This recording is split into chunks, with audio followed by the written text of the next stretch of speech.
저한테는 또 소중히 간직하고 싶은 아름다운 추억이다 보니 대나무 숲에다 임금님 귀는 당나귀기라고 외치는 심정으로 이렇게 여러분들께 제 이야기를 들려드리려고 합니다. 어머니가 결혼을 하면서 고향을 떠나 아버지를 따라 살게 되었습니다. 그래도 저희 어머니가 대학 물을 좀 먹은 사람이라서 맞벌이 부부 생활을 했지요. 타지에서 아는 사람 하나 없이 아버지 하나만 보고 따라왔는데 어머니는 어머니 나름대로 외롭고 힘든 시간을 보냈나 봅니다. 그러다가 회사에서 친구를 한 명 사귀게 되었다고 합니다.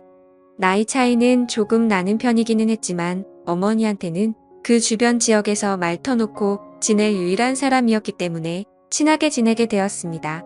어머니를 언니라고 부르면서 잘 따르기도 했고 다행히 둘이서 죽도 잘 맞아서 둘이서 매번 같이 놀러 다니고 그랬답니다. 그 인연이 이어져서 저희 어머니가 제가 태어나고 나서 직장을 관두면서도 두 사람은 계속해서 인연을 이어왔다고 하더라고요. 저희 집에 자주 놀러와서 지냈던지라 그리고 저 볼 때마다 이뻐해주고 용돈도 주고 했던 분이시라서 제가 이모라고 부르면서 잘 따르기도 했습니다. 그 지역에서 꽤 오래 살았기 때문에 사실상 가족 다음으로 많이 만나던 사람이 이 이모였습니다. 그런데 어린 마음에 그랬나 저한테 잘해주기도 하고 그때의 기억은 흐릿하지만 웃는 게 참 예쁜 사람이었던 걸로 기억해요. 키도 작았고 동안에다가 얼굴도 작은 여리여리하던 스타일이라서 어느 정도 제가 크고 나서는 오히려 제가 덩치가 더 크게 되더라고요. 제가 서울에 있는 대학교에 합격하면서 저희 아버지도 은퇴를 하시게 되었고 그렇게 저희는 온 가족이 삶의 터전을 서울로 옮겨가게 되었습니다. 서로 한국 땅 안에 있는데 못 만날 게 어딨냐며 어머니와 이모는 아쉬워하기도 했습니다. 하지만 무엇보다 제가 더 이상 엄마의 친구이자 이모라고 따르던 하지만 속으로는 내심 여자로서 좋아하고 있던 그녀와 떨어지게 되니 그 부분이 가장 아쉬웠습니다. 그녀 또한 제 손을 잡으면서 건강하게 잘 지내라면서 눈물까지 흘려줘 그날 그때의 얼굴이 아직도 기억에 선명하게 남아 있습니다. 그 영향을 받아서 저는 지금도 솔직히 니씨 혹은 연상 취향이 굳어지게 되었습니다. 그런데 연상이라는 게 사실 나이 차가 한두 살 많은 연상을 말하는 게 아니기 때문에 젊을 때 연애를 하면서는 또래의 여자들과 연애를 하기는 했지만 무언가 저를 채우지 못하는 것이 있었지요. 아무튼 속으로 아쉬움은 많았지만 제 취향을 들킬 수 없어서 사실 그때는 주변 친구들도 여자 그룹 가수 누구 드라마에 나오는 주연급 누구 주인공 동생으로 나오는 누구 하면서 다들 연하나 동갑내기 여자들에게만 관심이 있다 보니 저는 선뜻 여자 주인공보다 여자 주인공 엄마로 나오는 사람이 더 예쁘지 않냐 하는 이야기를 꺼내기가 힘들었지요. 그래서 저도 남들하고 똑같이 나이 비슷한 직장인 여자친구를 만나게 되었습니다. 대학교 졸업할 때까지는 솔직히 별로 관심도 없었어서 연애를 하지 못했는데 오히려 그런 걸 보고 주변에서 오해들 하고 그러니 어쩔 수 없이 시작한 연애였어요. 그래도 첫 연애라고 내심 많이 좋아하기도 했고 마음도 많이 썼습니다. 하지만 최선을 다하긴 했지만 역시 중요한 순간에 커지질 않으니 한참 대인 나이인데도 두 사람의 연애 관계가 더 발전을 할 수는 없었지요. 그래도 그때 여자친구가 저를 많이 위해주고 기다려주고 어떻게는 일으켜보려고 이것저것 노력도 많이 했습니다. 도무지 그 여자친구한테 나는 나보다 나이가 많은 사람이 아니면 안 될 것 같다는 말을 꺼낼 수가 없었지요. 그 여자친구가 나쁘다고 생각하진 않습니다. 그녀도 사람인데 당연히 답답하고 힘들었겠지요. 결국 그녀는 저를 두고 다른 남자를 만나더라고요. 그런데 그 과정이 저에게는 그 사실을 숨기고 양다리를 걸치고 있던 거였어요. 그래서 그때의 마음의 상처가 엄청 나긴 했습니다. 저를 위해 그만큼 희생해준 좋은 사람이었던 여자친구가 나를 두고 어떻게 양다리를 걸칠 수가 있나 하는 배신감이 더 컸지요. 게다가 이러나 저러나 어쨌든 저 여자친구였기에 여자친구의 바람에 저는 시리에 빠지게 되었고 그때 카카오톡도 연락처도 핸드폰에 있던 모든 걸 지워버리고 한동안 방황을 하게 되었습니다. 그렇게 허송 세월을 보내다가 시간이 지나니까 해결이 되더라고요. 그리고 나서 다시 백업해둔 연락처를 정리하면서 카카오톡도 설치하고 정상적인 삶으로 되돌아갈 준비를 하고 있었습니다. 마지막 백업을 해둔 게 너무 오래 전이었어서 그동안의 친구 목록이 다 사라져 있었지요. 그런데 제 눈에 띄는 번호가 하나 있었으니 제가 대학 오면서 헤어지게 되었던 저에겐 첫사랑이나 마찬가지였던 이모의 번호였습니다. 10년 동안 같은 번호를 쓰고 있던 건지 카카오톡에 자동으로 친구 등록이 되면서 오랜만에 이모의 사진을 볼 수 있었습니다. 작은 핸드폰 화면에 작은 사진으로 보니 괜히 떨리더라고요. 그래서 이모의 사진을 터치해서 확대를 했습니다. 여전히 작고 아담한 체구도 그대로였고 얼굴살이 조금 더 빠졌을 뿐 저를 설레게 했던 미소는 여전하더라고요. 어디 아는 사람들하고 산에라도 놀러갔던 건지 등산로에서 찍은 사진을 보니 오랜만에 마음이 설레기 시작했습니다. 그때부터 그녀가 어떻게 지내나 궁금하더라고요. 그런데 상태창을 보니까 메모 남겨놓듯이 해놓는 프로필 상태 메시지 아무것도 필요 없어라고 약간 냉소적인 구절을 상태 메시지로 남겨놨더라고요. 그리고 프로필 사진으로 되어 있는데 그게 올려보면 옛날에 해놓은 과거 사진들도 다 볼 수 있었거든요. 그런데 사진이 하나도 남아있지 않는 겁니다. 지금 프로필로 되어 있는 사진을 제외하면 말이죠. 그때 직감적으로 이모에게 무슨 일이 있는 건가 하는 생각이 들었습니다. 제가 여자친구한테 받은 상실감 때문이었을까요? 아니면 그 여자친구가 그렇게 노력을 하며 오랫동안 사랑을 나누는데도 한 번을 재구실을 못했던 게 사실은 마음속에 오래전부터 그녀를 품고 있었기 때문이었을까요? 무작정 짐 싸들고 이모가 살고 있는 예전 그 동네로 향했습니다. 하도 오랫동안 이어온 인연이다 보니 어디 사는지도 다 알고 있었는데 이모 집에 찾아가니 모르는 사람이 나오더라고요. 10년 이모와 떨어져 지낸 시간이 10년이고 강산이 변한다는 세월이긴 하지만 체감상 그렇게 오랜 시간이 지난 것 같지 않은데 집부터 바뀌어 있으니 당황스러웠습니다. 그녀가 보고 싶어 찾아간 동네였으니 그녀를 찾아 헤임을 봐야 단도직입적으로 그녀에게 대놓고 연락을 해봐야겠다는 생각이 들었어요. 멀리 떨어져도 얼굴 못 보고 지낼 일이 있냐고 했었지만 정말 거짓말같이 매일매일 만나던 이모였는데 이사 가자마자 10년 동안 그냥 아예 남이 되어버렸었거든요. 내 번호가 저장이나 되어 있으려나 사실 큰 기대를 하지 않았는데 이모는 전화를 받자마자 제 이름을 불러주더라고요.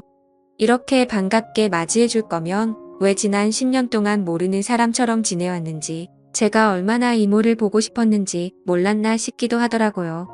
이모와 저는 오랜만이라며 엄마는 어떻게 지내니 학교는 졸업 잘했니 회사는 다니니 등등 별 시섭지 않은 안부를 물으며 한참 동안 대화를 나눴습니다. 그러다가 이모도 제가 갑자기 연락을 한 이유가 궁금해졌는지 오랜만인 건 좋은데 무슨 일 있는 거냐고 왜 연락을 했냐고 물어오더군요. 그래서 솔직하게 이모 카카오톡에 있는 사진과 프로필 메시지 보고 이모한테 무슨 일이 있는가 싶어서 저도 모르게 연락을 하게 되었다고 했습니다. 그러니 이모가 제 말을 듣고는 뭔가 쓸쓸하게 웃으면서 별일 없다고 하더라고요. 그래서 저는 이모한테 무슨 일이 있는 줄 알고 지금 이 동네까지 내려와 있다. 이모 집까지 찾아가 봤는데 모르는 사람이 살고 있더라는 이야기를 꺼냈습니다. 그러니 이모가 조금 놀란 눈치더라고요. 사실 카카오톡 상태 메시지만 보고 누가 이렇게 멀리서부터 찾아오는 일은 거의 없는 일이잖아요. 오겠다고 대화를 했던 것도 아니고 심지어 제가 제 또래의 여자한테 이렇게 했으면 이모도 이해나 할 만한 상황이겠지만 다른 사람도 아니고 저와 이모의 나이차와 사이였으니 말입니다. 밖에서 한 1시간 정도를 기다렸나 이모가 헐레벌떡 제가 있는 곳까지 나오더라고요. 그래도 그 와중에 제 마음을 눈치라도 챈 것인지 화장도 싹 하고 머리도 다듬어져 있는 게 조금 멋을 내고 나온 것 같았습니다.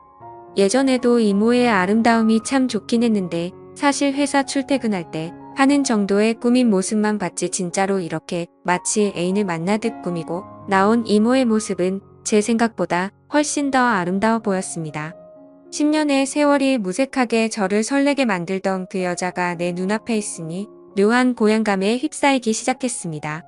심지어 예전에는 항상 어머니와 함께 셋이서 그녀를 만났는데 이번엔 남자 대 여자로 단둘이서 만나고 있으니 그 기분은 이루 말할 게 없었지요.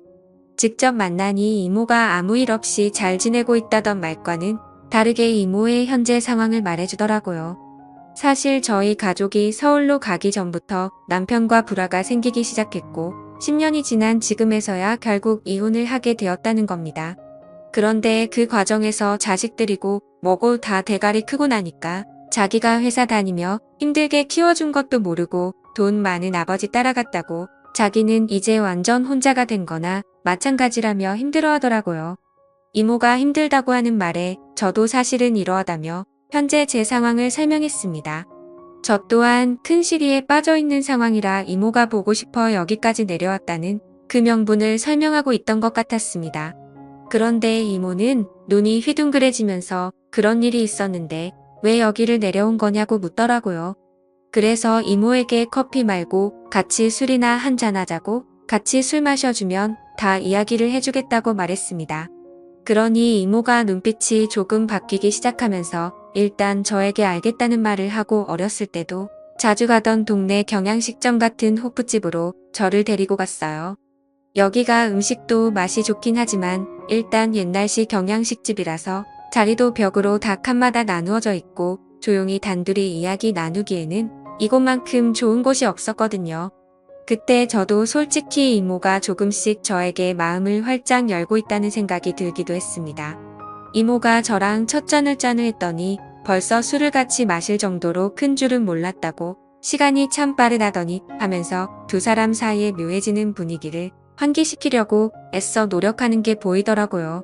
술을 한두 잔 나누다가 저도 이모에게 제가 여자친구와 헤어졌던 이야기를 하면서 사실 여자친구 앞에서 내가 고개 숙인 남자일 수밖에 없던 이유와 노력을 해도 잘 해결되지 않았던 사실까지 낱낱이 말했습니다. 그리고 그 문제의 중심에는 항상 다른 사람도 아니고 이모가 있었다고요. 이모도 이모 나름대로 그 나이 때는 별거 아닌 거라고 대충 고민 상담을 해주려고 했던 것 같은데 몸쪽 꽉 찬 돌직구를 날려버리니 정신을 못 차리고 제 말에 얼어붙어서 아무 말도 잊지 못하더라고요. 그래서 한 번 더 이모에게 돌직구를 날렸습니다. 사실 이제는 모르겠다.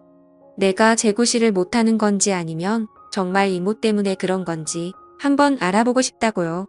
이게 해결이 되면 저도 앞으로 쟤한테 문제가 있는 게 아니라 억눌렸던 제 마음과 심리적인 요인을 알 수 있으니 저한테도 도움이 되지 않겠냐. 이모에 대한 걱정도 많았지만 나도 내 마음을 확실하게 정리를 하고 싶어서 찾아온 거다 하고 단도직입적으로 다른 게 아니고 이모를 원한다는 말을 건넸습니다.